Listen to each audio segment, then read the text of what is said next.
Report. Thackeray बंधूंच्या एकीमागे फडणवीस असल्याचा जाहीर उल्लेख झाला असला तरीही यात पडद्याआड महत्त्वाची भूमिका बजावली ती म्हणजे संजय राऊत यांनी। तर 2019 मध्ये महाविकास आघाडीचे शिल्पकार ठरलेल्या संजय राऊत यांनी आणखी एक यश मिळवत ठाकरेंच्या शिवसेनेला नवसंजीवनी दिल्याचं मानण्यात येतंय। बघूयात। ठाकरे बंधूंच्या एकीमागे फडणवीस असल्याचा जाहीर उल्लेख झाला तरी सुद्धा यात पडद्याआड महत्त्वाची भूमिका बजावली ती संजय राऊतांनी। 2019 मध्ये मवियाचे शिल्पकार ठरलेल्या संजय राऊतांनी आणखी एक यश मिळवत ठाकरेंच्या शिवसेनेला नवसंजीवनी दिल्याचं मानलं जातं। संजयजी राऊत इकडे उपस्थित आहेत, त्यांनी इथे यावं। ठाकरे बंधूंच्या युतीच्या घोषणेनंतर झालेल्या फोटो सेशनमध्ये संजय राऊतांना व्यासपीठावर बोलवल्यानंतर राज ठाकरेंनी केलेला हा नमस्कार बरंच काही सांगणारा आहे। जवळपास 20 वर्षांनंतर ठाकरे बंधू एकत्र एकाच व्यासपीठावरती एकत्र येण्यामागे संजय राऊत यांनी महत्त्वाची भूमिका बजावली। महाराष्ट्रापेक्षा उद्धव ठाकरेंशी असलेले वाद मोठे नाहीत असं राज ठाकरे म्हणाले होते। त्यावर उद्धव ठाकरेंनी एकत्र येण्याच्या केलेल्या आवाहनानंतर ही चर्चा खऱ्या अर्थानं सुरू झाली। जाहीरपणे तर आता मी 10 मिनिटांनी राज ठाकरे यांना फोन करतोय किंवा 10 मिनिटांनी उद्धव ठाकरेंना फोन करतोय असं समाज काय सोशल मीडियावर सांगून तर कोणी एकमेकांना फोन करत नाही। काय सांगावं, फोन झाले सुद्धा असतील। तेच विचारायचं, फोन झाले पण काय तुम्हाला बघा, मी वारंवार म्हणा तुम्हाला फळ दिसल्याचे कारण आहे ना। तुम्हाला फळ झाडावरती यायला आधी बी लावावं लागतं, मग पाणी घालावं लागतं, मग रोपटं वाढवावं लागतं, मग फांद्या येतात, अशा अनेक प्रक्रियातून फळ येतं। त्या प्रक्रियेला सुरुवात झालेली आहे। नेत्यांनी सकारात्मक भूमिका घेतल्यामुळेच कार्यकर्त्यांचं मनोबल वाढलेलं। आम्ही सकारात्मक आहोत, माननीय राज ठाकरे सकारात्मक आहेत, त्यांचे सहकारी सकारात्मक आहेत, माननीय उद्धव ठाकरे साहेब सकारात्मक आहेत। आम्ही त्यांचे सगळे सहकारी या विषयावर अत्यंत सकारात्मक असल्यामुळे त्याचा परिणाम जमिनीवरच्या दोन्ही पक्षाच्या कार्यकर्त्यात झाला असेल।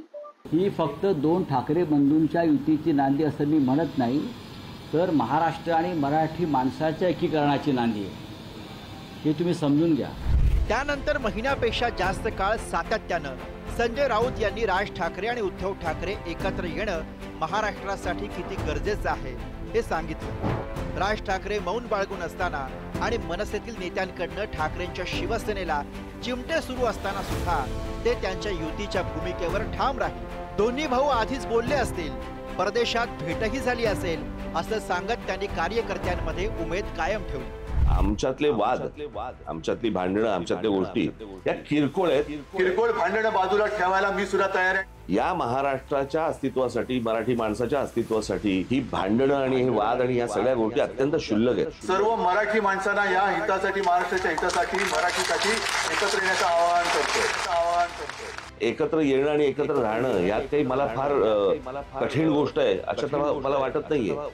मी आज सांगतो, ठीक आहे, भांडणं माझ्याकडनं नव्हतीच, कोणाशी मिटून टाकली। चला, ठाकरे बंधूंच्या मनोमिलनाची चर्चा राऊतांनी जिवंत ठेवली, जनभावना निर्माण केली। चर्चेत पुढाकार कोणी घ्यायचा हा प्रश्न होता। अखेरीस यासाठी हिंदी विरोधाचं निमित्त मिळालं। राज ठाकरेंनी घेतलेल्या सरकारविरोधी भूमिकेला उद्धव ठाकरेंनी समर्थन दिलं आणि मराठीच्या मुद्द्यावर ठाकरे बंधूंची एकजूट दिसून आली। मराठी माणसांच्या मोर्चाची घोषणा राज ठाकरेंनी केली। 6 ऐवजी 5 तारीख घोषित झाली, त्यातही राऊतांची मोठी भूमिका राहिली। आमच्या बैठक आटपून मी बाहेर पडल्यावर, उद्धवजींचा निरोप घेऊन बाहेर पडल्यावर मला माननीय राज ठाकरे यांचा फोन आला। 7 तारखेत त्याने सहभागी व्हावं आमच्या मोर्चामध्ये, ही तारीख आपण 5 तारखेला करावी, जी 6 तारखेची आहे। त्यानुसार मी परत माननीय राज ठाकरे यांच्याशी चर्चा केली, त्यांना विनंती केली की असं शिवसेना पक्षप्रमुखांचं म्हणणं आहे। त्यांनी तात्काळ त्याला होकार दिला। 7 तारखेला जे शिवसेनेचं आंदोलन होतं ते आणि 6 तारखेला जे माननीय राज ठाकरे यांचं आंदोलन होतं त्याऐवजी दोघांचं एकत्र आंदोलन आणि मोर्चा हे आता 5 तारखेला निघेल। सरकारनं अखेर GR रद्द करण्याचा निर्णय घेत समिती स्थापण्याची घोषणा केली। त्यानंतर एकत्रित विजयी मेळावा घेण्याची घोषणा झाली आणि त्या मेळाव्यात युतीचे स्पष्ट संकेत दिले गेले। विधानसभा निवडणुकीतील कामगिरीनंतर ठाकरेंच्या शिवसेनेसोबत येण्याची साथ राज ठाकरेंना घालत संजय राऊतांनी महत्त्वाची भूमिका बजावली। महाविकास आघाडी सरकारच्या प्रयोगानंतर हा दुसरा राजकीय प्रयोग करण्यासाठी त्यांनी नेटाने प्रयत्न केले. 2019च्या विधानसभा निवडणुकीनंतर झालेल्या सत्ता संघर्षात शिवसेना, काँग्रेस आणि राष्ट्रवादी काँग्रेसची महाविकास आघाडीची एकत्रित मोट बांधण्याची संकल्पना सुद्धा संजय राऊतांची. यातूनच 2.5 वर्ष राज्यात मवियाचं सरकार अस्तित्वात आलं आणि उद्धव ठाकरेंना मुख्यमंत्री पदाची संधी मिळाली. शिंदेच्या शिवसेनेच्या बंडानं हा प्रयोग 5 वर्ष चालला नसला तरी केंद्रात इंडिया आघाडीची मोट बांधण्यातही संजय राऊत कार्यरत राहिले.